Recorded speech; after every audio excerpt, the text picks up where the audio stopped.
Aisha bint Abi Bakr. The life of Aisha, the second wife of the Prophet Muhammad, is one of great inspiration. Aisha did not graduate from any university, but still her utterances are studied in halls of learning throughout the world, in faculties of literature. Her legal pronouncements are reviewed in schools of law, and her life and works are pondered and researched by students and teachers of Muslim history as they have been for over 1,000 years. The bulk of her vast treasure of knowledge was obtained when she was still quite young. In her early childhood, she was brought up by her father, who was a greatly liked and respected man for his warmth, his wide knowledge, gentle manners, and an agreeable presence. He was also a close friend of the noble Prophet, peace and blessings be upon him, who was a frequent visitor to their home since the very early days of his mission. In Aisha's youth, already known for her beauty and formidable memory, she came under the loving care and attention of the Prophet himself.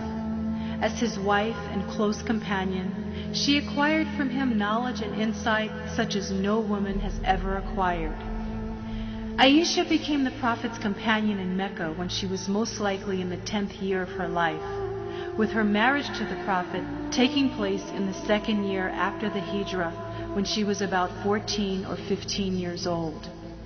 Before and after her wedding, she maintained a natural jollity and innocence, and did not seem at all overawed by the thought of being wedded to him who was the messenger of God, whom all his companions, including her own mother and father, treated with such love and reverence as they gave to no one else. Once, when the Muslims were favored with enormous riches, Aisha was given a gift of 100,000 dirhams. She was fasting when she received the money, and she distributed the entire amount to the poor and needy, even though at that moment she had no provisions in her house.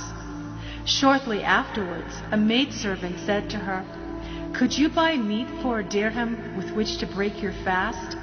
"If I had remembered, I would have done so," she answered. The Prophet's affection for Aisha remained to the last.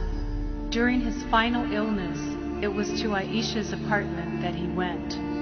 For much of the time, he lay there on a couch with his head resting on her breast or on her lap.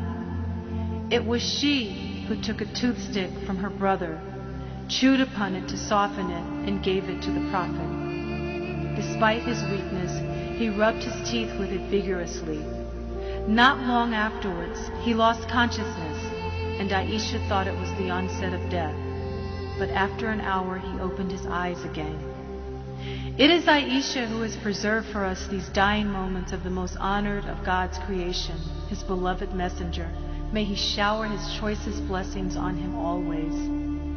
When he opened his eyes again, Aisha remembered Iris having said to her, "No prophet is taken by death until he has been shown his place in paradise and then offered the choice to live or die."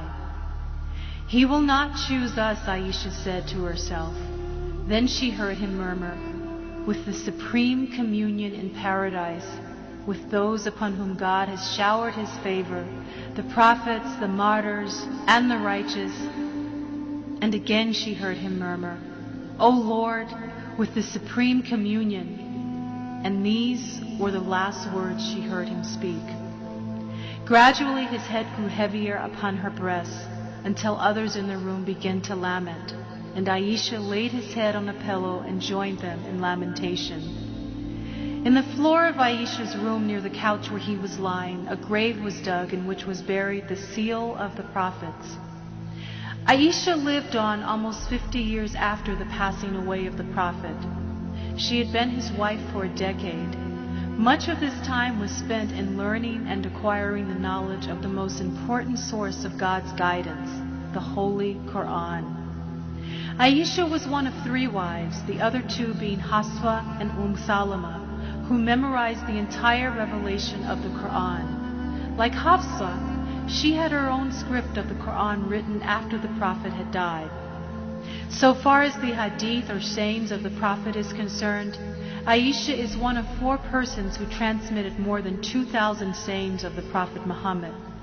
Many of these pertain to some of the most intimate aspects of personal behavior, which only someone in Aisha's position could have learned. What is most important is that her knowledge of hadith was passed on in written form by at least 3 persons, including her nephew Urwa, who became one of the greatest scholars among the generation after the companions. Many of the learned companions of the Prophet and their followers benefited from Aisha's knowledge. Abu Musa al-Ash'ari once said, "If we companions of the Messenger of Allah had any difficulty on a matter, we asked Aisha about it." Her nephew Urwa asserts that she was proficient not only in fiqh, but also in medicine and poetry. Many of the senior companions of the Prophet came to ask her for advice concerning questions of inheritance, which required a mathematical mind. Scholars regard her as one of the earliest fuqaha of Islam, scholar of Islamic jurisprudence, along with persons like Umar ibn al-Khattab, Ali, and Abdullah ibn Abbas. The Prophet, referring to her extensive knowledge of Islam, is reported to have said, "Learn a portion of your religion from this red-colored lady." Humaira, meaning red-colored, was an epithet given to Aisha by the Prophet. Aisha not only possessed great knowledge, but also took an active part in educational and social reform.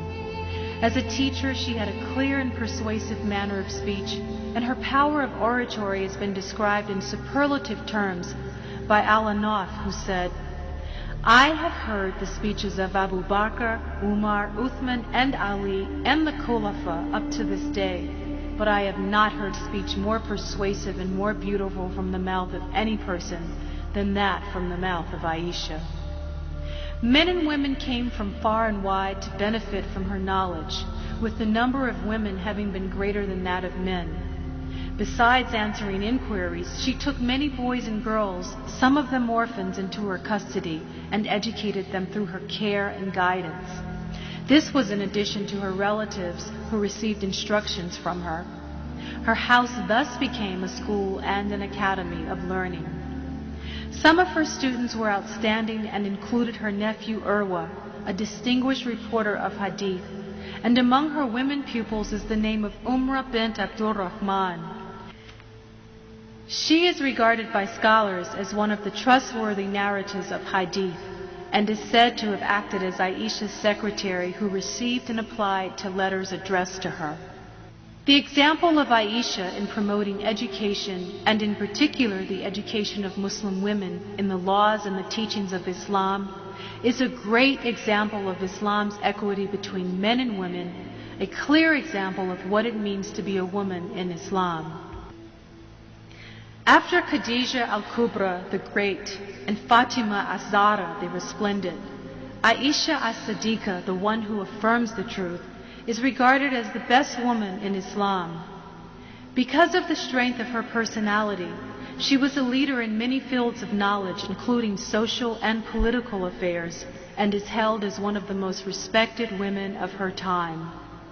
Aisha died in the year 58 AH in the month of Ramadan, and as she instructed, was buried in the Jannat al-Baqi in the City of Light, Medina, beside the graves of other companions of the beloved Prophet Muhammad.